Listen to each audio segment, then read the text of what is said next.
A opäť sa počase stretávame, aby som vám predstavil ďalšie auto na operatívny leasing. Takže miesto nášho stretnutia Avance Centrum na Vajnorskej v Bratislave. A dnes novinka, na ktorú sme čakali o niečo dlhšie, ako sa pôvodne zamýšľalo, ale čakať sa naozaj oplatilo. Dacia Bigster, teda model, ktorým vstupuje táto značka do strednej triedy a že teda naozaj je to model vydarený, o tom sa presvedčíme aj v tomto krátkom teste. Dokonca výnimočnosť chvíle spočíva aj v tom, že tu máme jedinečnú príležitosť zoznámiť sa hneď na pohľad aj s dvoma výbavami. V tomto prípade sú to tie dve najvyššie, teda výbava Journey a výbava Extreme, ktorú samozrejme okamžite poznáte podľa tých medených doplnkov. Na maske tu sú vlastne olemované tie štvorce, sú tu medené aj kryty zrkadielok a medené aj niektoré dekorácie, nielen vonku, ale aj vnútri. Nebudeme sa však venovať len dekoráciám, povieme si aj, aké motorizácie sú k dispozícii a hlavne, čo Bigster, keďže je big, tak ponúka. To porovnanie s Dustrom je úplne prirodzené. Každý bude porovnávať Bigster s Dustrom a je jasné, že Bigster je väčší. Tak sa poďme pozrieť na niektoré čísla konkrétne.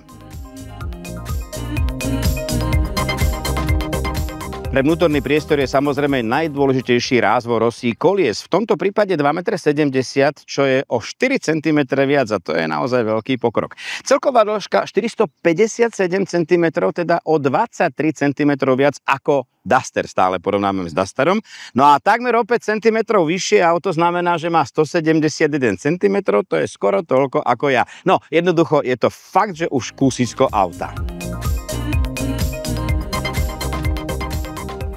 A vďaka tomu, že tu máme dnes výnimočne rovno dve auta vedľa seba, môžeme si pozrieť aj celú galériu kolies. Toto sú príplatkové 19-ky, dve vyššie výbavy majú vo výbave 18-ky, ale v zásade v štandarde stojí Bigster na 17-kách. Čo majú však spoločné všetky, je svetlá výška 22 cm.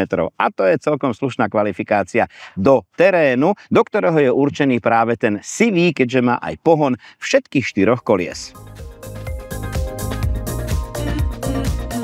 Samozrejme, že interiér Dacie Bigster je priestranejší ako Duster, o tom nie je pochyb, vedie to väčšie auto, ale pomáha tomu napríklad aj presklená strecha, ktorú má Dacia prvýkrát.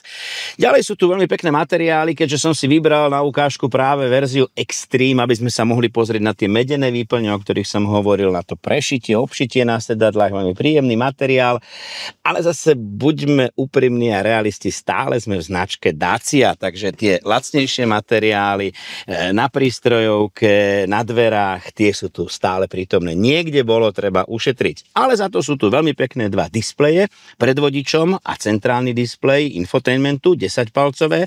Je tu veľmi príjemný volant s fyzickými tlačidlami, fyzické tlačidlá pre klimatizáciu, čo si ja veľmi cením, a je tu veľmi dôležité tlačidlo hneď vedľa volantu, vypínanie bezpečnostných systémov My Safety Perso. Sedadlo som si zámerne posunul na vysokú postavu kameramana 185 cm a ešte stále mi zostáva úplne že veľkorysý priestor jednak na kolená, jednak veľkorysý priestor na chodidlá, ktoré si môžem takmer prekrížiť pod sedadlom, ale zároveň stále pripomínam, že aj tie materiály, aj celkové to vypracovanie je stále Dacia, ale prvýkrát tu vidíme výduchy ventilácie plus nejaké tie USBčka.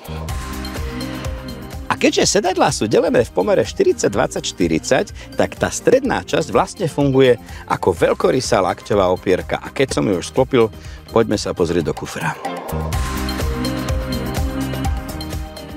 A pozrieme sa na jednu z najsilnejších stránok Dacie Bigster, a to je batožinový priestor. Mimochodom prvýkrát krytý elektrickým vekom pre značku Dacia.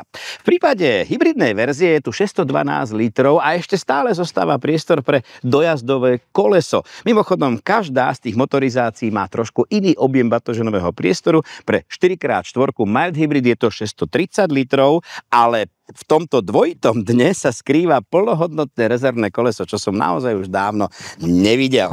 No a ešte jedna frajerina, a to je sklápanie tých sedadiel 40-20-40 priamo z interiéru batožinového priestoru. Mimochodom, tá základná verzia s tým základným mild hybridným motorom má najväčší batožinový priestor, vyše 700 litrov.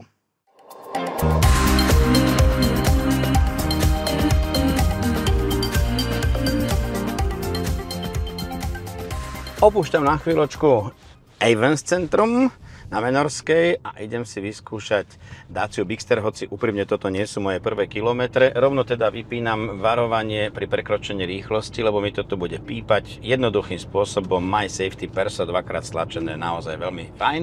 Okrem tohto si vážim na Dacia Bigster, že teda jednak je toto najväčšie, najluxusnejšie, čo Dacia doteraz ponúkala, ale zároveň je to aj veľmi zaujímavá ponuka motorizácie alebo pohonov. Základom je trojvalcová 1.2 turbo, v tej mild hybridnej verzii má 140 koní a pomáha jej výdatne 48V mild hybridný systém s elektromotorom a vďaka tomu je to taký ten základ kombinovaný s manuálnou 6-stupňovou prevodovkou, aj cenovo, aj technicky najzákladnejší model. Potom tu máme verziu 140G, teda na LPG, na ňu si myslím ešte budeme musieť trošku počkať, ale je dobré, že aj v prípade Bigstera ponúka Dacia tento obľúbený a zaujímavý pohon, najmä z hľadiska dojazdu, keďže sú tu dve nádrže po 50 litrov. Potom je tu 130, trošku znížený maximálny výkon pre pohon všetkých kolies, ale stále je to ten istý mild hybridný trojvalcový motor 1.2 a pohon všetkých kolies. A tou najsilnejšou verziou je 1.8 hybridná verzia, ktorá má automatickú prevodovku, respektíve prevodovku, ktorá používa 4 stupne pre spaľovací motor a 2 stupne pre elektromotor. Ale tým sa nechcem zaoberať, je to teda tá najsilnejšia verzia, aj najluxusnejšia svojím spôsobom.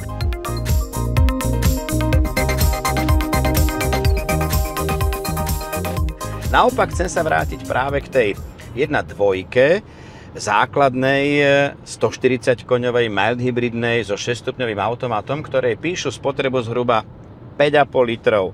A vďaka tomu pri 50 litrovej nádrži naozaj môžete uvažovať o 800-900 kilometrových dojazdoch. Takže to je tá absolútna pohoda, ktorú mimochodom ponúka aj nový produkt Avance Drive Therapy. Relaxácia za volantom. Takýto relaxovaný môžete byť. O Avance Drive Therapy budeme ešte čoskoro počuť. Dacia Bigster má veľmi príjemné jazdné vlastnosti. Nebudem nejako detailne opisovať robustný podvozok, či sú to už 18 alebo dokonca 19 zvláda ten podvozok veľmi fajn. Má dokonca veľmi príjemný interiér aj na pohľad a informačne je to tiež veľmi zaujímavé, pretože vodič si môže na tomto peknom displeji meniť niekoľko zaujímavých informačných obrazoviek. Takisto veľmi známe prostredie tohto infotainmentu, ktorý je spriahnutý aj s mobilným telefónom, dá sa spojiť cez Android Auto bezkáblovo, takže všetko také už dospelácké detaily. Veľmi dospelácké a príjemné sedadlá, takže ja s týmto autom si viem celkom spokojne predstaviť aj nejakú cestu na väčšie vzdialenosti. Samozrejme stále sa vraciam aj k tým vynikajúcim dojazdom. Dacia Bigster je momentálne k dispozícii od 268 € bez DPH, teda 330 € z DPH mesačne. A takto spokojne môžete relaxovať 60 mesiacov, 10 000 km ročne. Kompletnú ponuku vozidiel nájdete na webe drive.avance.sk.